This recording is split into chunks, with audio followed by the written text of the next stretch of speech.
নমস্কার বন্ধুরা, সোমা কিচেনে আপনাদের সবাইকে স্বাগত। আজকে আবারও একটা নতুন রেসিপি নিয়ে আপনাদের সামনে চলে এলাম। আপনারা নিশ্চয়ই দেখে বুঝতে পারছেন আজকে আমি খাসির মাংস নিয়েছি। দেখুন, আমি এই খাসির মাংসটাকে কত সহজভাবে, কত কম সময়ের মধ্যে সুন্দরভাবে রান্না করা যায় সেটাই আজকে করে দেখাবো। আর এই রান্নাটা কিন্তু যারা একা একা থাকে, যারা ব্যাচেলারে থাকে, তারাও কিন্তু খুব সহজে করে নিতে পারবে। খুব তাড়াতাড়ি কম সময়ে আমি এটা বানিয়ে দেখাবো। তাই ভিডিওটা প্রথম থেকে শেষ পর্যন্ত কিন্তু দেখবেন, অবশ্যই স্কিপ করবেন না। স্কিপ করলে কিন্তু মাঝখানে কিছু থেকে যাবে, আপনারা বুঝতে পারবেন না। তাহলে আজকে এই রেসিপিটা আপনারা দেখতে থাকুন, আর ভালো লাগলে অবশ্যই লাইক, শেয়ার, কমেন্ট এবং সাবস্ক্রাইব করে আমার পাশে থাকবেন। তবে চলুন রেসিপিটা এবার শুরু করে ফেলি। আর এখানে মটনটাকে আমি ভালো করে ধুয়ে একদম পরিষ্কার করে রেখেছি। আর তার সঙ্গে আলু, আমাদের বাঙালিদের একটু আলু না হলে, মটন হোক আর চিকেন হোক, আলু একটু চাই। সবাই কিন্তু আলুটাই পছন্দ করে, সেই জন্য একটু আলুও কেটে নিয়েছি। প্রথমে আমি মটনটাকে ম্যারিনেশন করে নেব। দেখুন, এখানে পরিমাণ মতন একটু লবণ দিয়ে দিচ্ছি। এবার দিয়ে দেবো হলুদ, এটাও আপনারা পরিমাণ মতন বুঝিয়ে দিয়ে দেবেন। এবার আমি দিয়ে দেবো সামান্য একটু কাশ্মীরি লঙ্কার গুঁড়ো। এই কাশ্মীরি লঙ্কাটা গুঁড়ো দেওয়ার জন্য মাংসের কালারটা কিন্তু খুবই সুন্দর আসবে। আর তার সঙ্গে দেবো সামান্য একটু তেল।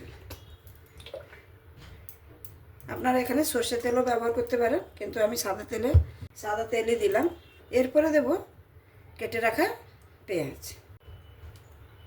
এই সবগুলো কিন্তু আপনারা পরিমাণ মতন নিজেদের যতটা পরিমাণ মটন থাকবে সেরকম পরিমাণে বুঝে আপনারা ব্যবহার করবেন। দিয়ে ভালো করে এটাকে মাখিয়ে নেব। ভালো করে একটু মাখিয়ে নিয়েছি।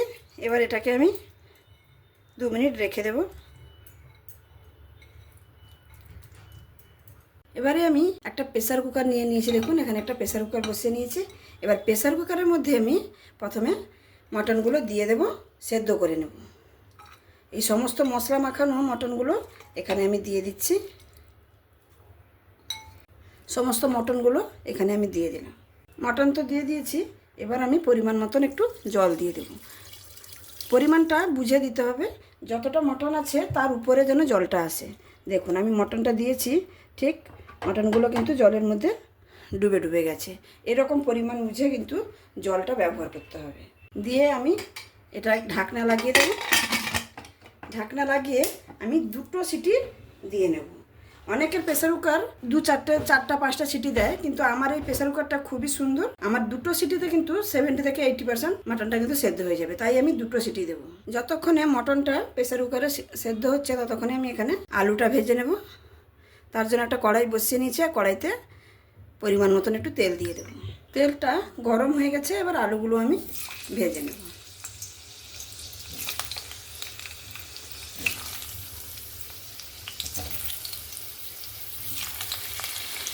মাংসের আলু সবসময় একটু বড় করে কাটতে হয়, তাহলে কিন্তু মাংসতে খেতে ভালো লাগে। এবার আমি পরিমাণ মতন একটু লবণ দিয়ে দিচ্ছি, সামান্য একটু লবণ দিচ্ছি আলুগুলো ভেজে নেওয়ার জন্য।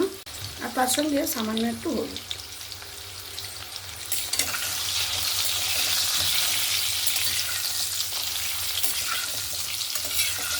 প্রেসার কুকারে 2টো সিটি কিন্তু হয়ে গেছে। এবার আমি গ্যাসটা বন্ধ করে দিচ্ছি। এখানে আলুগুলোকে দেখুন একদম সুন্দর লাল লাল করে কিন্তু ভেজে নিয়েছি। এবার আমি তুলে নেব। ওই তেলের মধ্যে আমি সামান্য পরিমাণে একটু তেল দিয়ে দেব। তেল তো অলরেডি গরম হয়ে আছে। এবার আমি মশলাটা কষিয়ে নেব। প্রথমে তেলের মধ্যে দিয়ে দেবো, দেখুন 1 চামচের মতন গোটা জিরে, 2টো তেজপাতা, আর এখানে আছে গোটা গরম মশলা, লবঙ্গ, দারচিনি, এলাচ, আর একটু স্টার এনিস, আর একটু জয়িত্রী। প্রথমে তেলের মধ্যে ফোড়নটাকে ভালো করে একটু ভেজে নেব। এবারে মশলাটা কিন্তু সুন্দরভাবে একটা সেন্ট বেরোচ্ছে। এবার আমি কেটে রাখা পেঁয়াজগুলো দিয়ে দেব।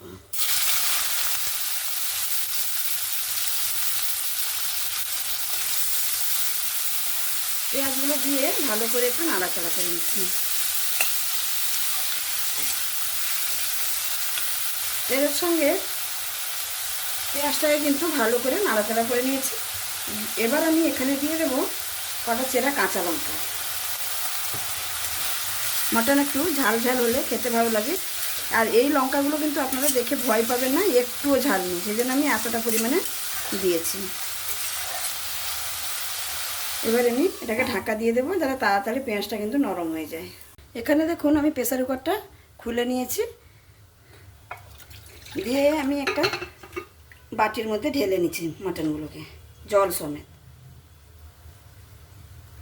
এখানে আমার মটনটা কিন্তু 70% 80% সেদ্ধ হয়ে গেছে, আর বাদ বাকিটা আমি কষানোর সময় কিন্তু সেদ্ধ, দেখতে পাচ্ছেন মাংসটা কত সুন্দর সেদ্ধ হয়ে গেছে। পেঁয়াজটাকে আমি এরকম ঢাকনা দিয়ে দিয়ে কিন্তু ভালো করে ভেজে নিয়েছি। দেখুন সুন্দরভাবে এরকম পেঁয়াজটাকে কিন্তু লাল লাল করে একদম ভেজে নিতে হবে। এবার আমি এখানে বাটা মশলা দিয়ে দেব। আমি আগে থেকেই রসুন আর আদা বেটে রেখেছিলাম, তাই আজকে আপনাদের বাটনাগুলো আর করে দেখাইনি। প্রথমে আমি দিয়ে দিচ্ছি রসুন বাটা, তারপরে দিচ্ছি আদা বাটা,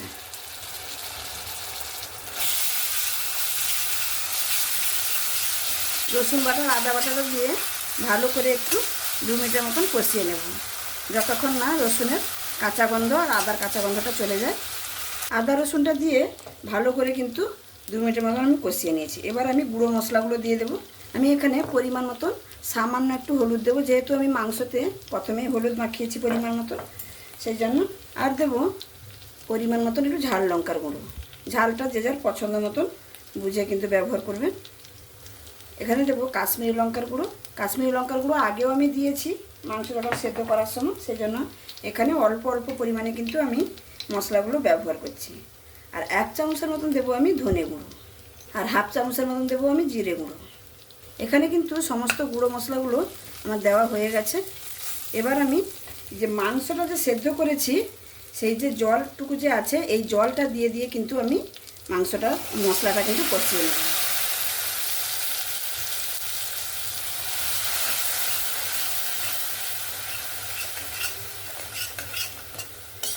সামান্য সামান্য করে জলটা দেব আর মশলাটাকে সুন্দরভাবে কিন্তু কষিয়ে নেব। ভালো করে মিক্স করে নিয়েছি।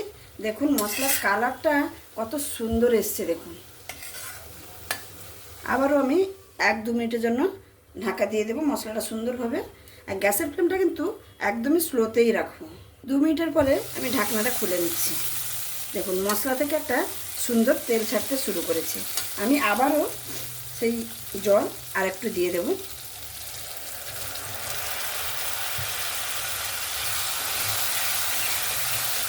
এই রকম পদ্ধতিতে একবার খাসির মাংস রান্না করে দেখুন, খুবই সুন্দর লাগবে খেতে। আপনারা নিশ্চয়ই খেয়াল করেছেন আমি আজকে রেসিপিতে না দিয়েছি টক দই, না দিয়েছি টমেটো, কিছুই দেইনি। তার জন্য আমি এখানে একটা স্পেশাল দেখুন টমেটো সস নিয়েছি। এই 1 টেবিল স্পুনের মতো আমি এই টমেটো সস দিয়ে দেব। এই টমেটো সস দিয়ে আবার ভালো করে মশলাটাকে কিন্তু কষিয়ে নেব। এই খাসির রেসিপিতে এই টমেটো সস দিয়ে একবার রান্না করে দেখবেন, এতটা খেতে সুস্বাদু লাগে। এখানে কিন্তু আর কোনো চিনিও আমি ব্যবহার করব না, যেহেতু টমেটো সসে মিষ্টি আছে। সে বাটিটা ধুয়েও একটু জল দিয়ে দিলাম।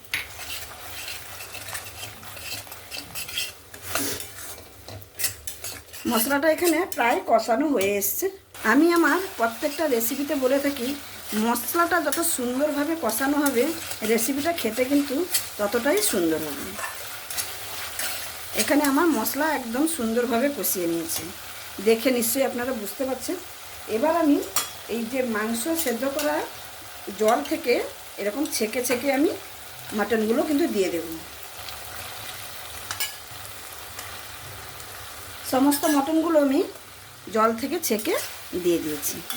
এবার গ্যাসের ফ্লেমটাকে স্লোতে করে আমি বাদ বাকি যেটুকু মাংসটা সেদ্ধ হতে বাকি আছে 30%, সেটা কিন্তু এরকমভাবেই কষিয়ে নেব। মশলার মধ্যে দিয়ে ভালো করে মিক্স করে নিয়েছি। এবার আবারও আমি 2 মিনিটের জন্য ঢাকা দিয়ে দেবো। 5 মিনিটের পরে আমি আবার ঢাকনাটা খুলে নিচ্ছি। এইভাবে ঢাকা দিয়ে দিয়ে কিন্তু মটনটা আমি বাদ বাকি যেটুকু সেদ্ধ হতে বাকি ছিল সেটা কিন্তু কষিয়ে নিচ্ছি। দেখুন কি সুন্দর সেই মাংস সেদ্ধ করা জলটা দিয়ে দিয়ে আমি মটনটাকে কষিয়ে নিচ্ছি। কালারটা কত ফাইন এসছে দেখুন, কি দারুণ দেখতে এসছে দেখুন, দেখেই জিভে জল চলে আসছে। এবার আবারও জলটা শুকিয়ে গেছে, আর একটু সামান্য পরিমাণ একটু জল আছে, সেই জলটাও আমি এখানে দিয়ে দিচ্ছি। তার সঙ্গে এখানে ভেজে রাখা আলুগুলো আমি দিয়ে দিচ্ছি।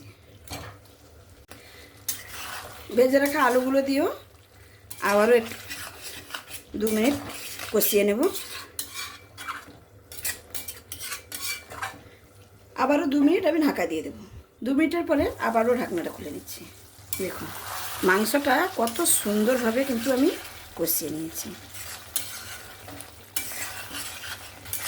সুন্দরভাবে কিন্তু মাংসটা কষানো হয়ে গেছে। এবার আমি এখানে পরিমাণ মতো একটু জল দিয়ে দেব। জলটা অবশ্যই আপনারা গরম জল ব্যবহার করবেন।